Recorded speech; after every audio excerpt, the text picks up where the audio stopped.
السلام الله عليكم ورحمة الله تعالى وبركاته دمان داودياشا قيمها احترامك iyo mudnaanta inaga mudanow caalamka meel walba aad ka joogtaan iyo waqti walba idin tahayba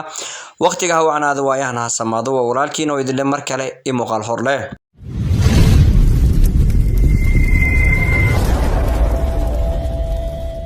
bad ugu mahadsantihiin ama aad ugu mahadsantahay shakhsi iyo jamaacinta waxa aad tihiin qof walba oo sida qiimaha badan uga qayb qaatay hor u socodka iyo riixitaanka channelka waa ku wada mahadsantihiin haddii aad channelka ku cusub tahay oo ay tahay markii ugu horeysay nala kulantana subscribe noo saar kambalelka furo videogana like gareeya siina share gareeyo asxaab badan inoo gaarsiiya aad baad ugu mahadsantihiin inta hore inoo la joogtay waxaan leenahay waad mahadsantihiin kuwa soo socdana sidoo kale waan u mahadcelin doonaa fadhiyo weynta sariicaad dadka lahaanshaha channelka ku dhow ee waqtiga iyo waayaha dheer bala soo marayna waxaan leeyahay aad baad u mahadsantihiin sharaf ku noolaada videoga laakiin sidaad u dhantihiin noo share gareeya maanta runta ayaan taaban doonaa waxaana stuudiyaha maanta marti inoogu ahaan doono ama inoogu haba fanaankii ninkii odaga ahaa dayaxdal nuurshe oo maanta sida uu u hadlay runtiisa cajiib ay ahayd runtii dagaalkana lagu soo biiriyay oo waxa markaasi jirto iyo waxyaabaha xaqiiqda ah iyo wax walba sida ay u jiraan waxaan doonayaa bal meelo badan inaan ka tusaaleysiyo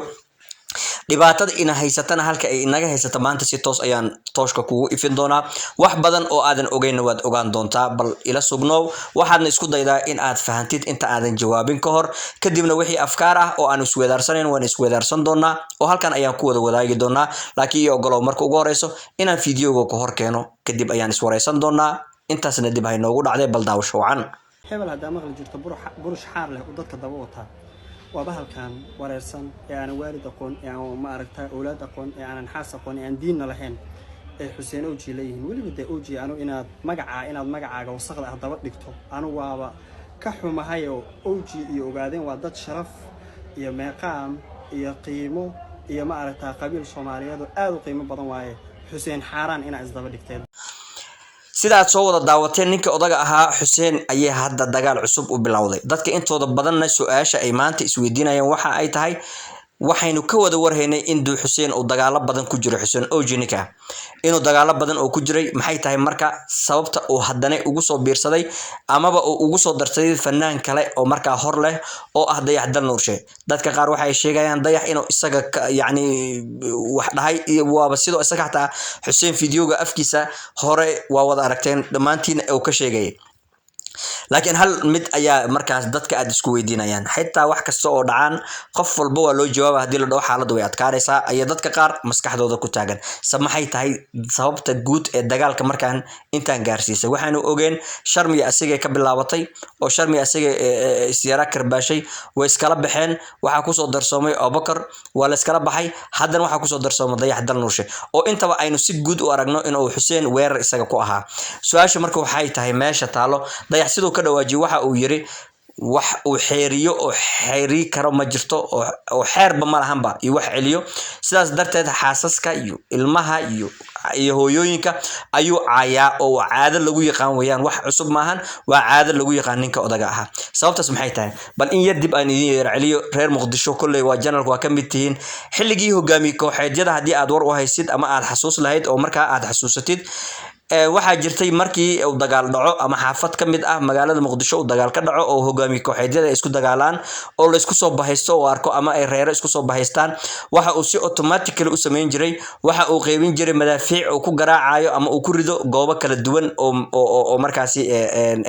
oo magaalada ah intaas waxa uu gudan leeyahay meelo xasiloona ka wada yaani tusaale ahaan degmo kamid ah degmooyinkaas oo ka dhacaya degmooyin kala taa jug gaaraysa si dadka degmadaasi ku nool markaasi aanan dagaalka ka bahayn ee u soo qayliyaan ay dhahaan hala dhaxdhaxaadiyo dadkan waa markii xaaladda qof looga adkaado Xuseen waa tabnigaas oo kale dagaalkii hore ay idin sheegay oo kale sida u dhici jiray weeyaan oo waxaad arkaysaan qof iyo qof isagoo saareen qof labaad arkaysa isagoo dagaal kula jiro qof saddexaad arkaysa yacni si xal u yimaado oo maalintaasi meeshaasi oo xal looga helo ama xal waara loo helo waadna aragteen dagaal walba oo markaasi ay isku qabtaan si guud waxa uu ugu tashtaa fanaanka Ilka Casaqays ayuu si guud ugu tashtaa marka meesha uu ka baxo Ilka Casaqays ama qofka oo ixtiraam u hayo oo diido in uu weeraro Xuseen uu la heshiiya sidaan ogeen xuseen ka hor abubakar waxa ay dagaal kala dhaxeeyay sharma boy oo maca ilaa iyo xaaskiisa uu soo aflagaadeeyay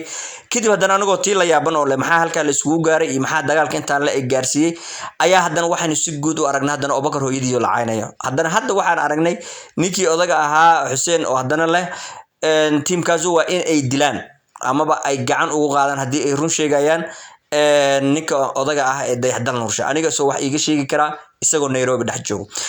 horta arrinkaasi amaba hadalkaasi laba arrin ayaan idinka dhex tusin doonaa mid waxay cadeyn buuxdo u tahay oo aynan waxba looga baahnayn oo cadeyn 100% ay u tahay in dib kasto oo maanta Soomaalida dhexdooda ka dhaco in dibadaha laga keeno amaba dadka dibadaha ku nool Soomaali ha noqdaan ama dadka ha noqdaan inay iyaga ka dambeeyaan sababtoo wuxuu isku ifinayaa dad walaalo ah oo meel wada joogo laakiin tiimkaasu inta inay ka aqli badan yihiin ayaan aaminsanahay oo san hadalada oo kale aysan waxba ku qaadan maadaama hore u aragnay dhowr arrimood oo sidaan oo la isugu talagalay in dadka qorta la isku galiyo ay shaqeyn waayeen sababtay u shaqeyn waayeen waxa si guud uga warhaynaa in dadka maanta Soomaalida ay aqliyeysteen aysan mar walba iska boodin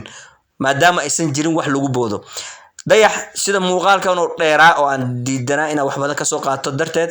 ayaan afkeeda kaga sii dari doonaa waxa uu yiri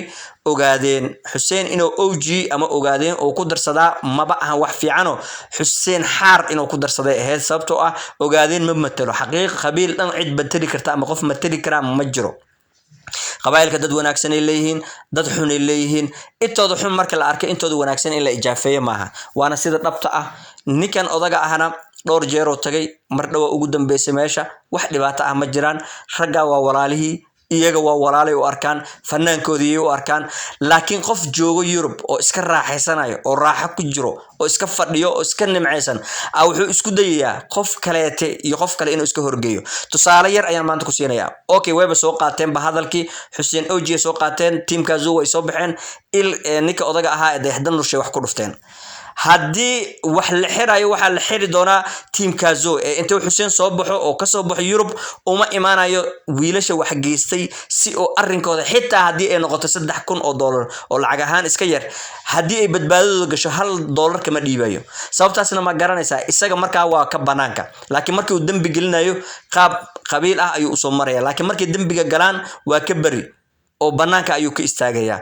yaanan maskaxda leeyahay kaga ciyaarin inta joogto dalka iyo inta markaasi joogto qurbaha gaagaaban sida Kenya iyo Nairobi iyo Addis Ababa oo kale Ethiopia qalbiga yaa leeyahay kaga ciyaarin qofkan wax idin sheegayo horta isaga ma ku sameyn lahaa bal maanta waxa tiraahdaa qof joogo Mareykanka isheynaya niyo bal iiga soo waxyeelay ama u dir bal marka yeelay wuxuu ku leeyahay waxaan joogaa dal dawlad leh waxaan joogaa dal la xisaabinayo marka waxaan geesto waa la xisaabinaya hadaba aduma ay dhalaatahay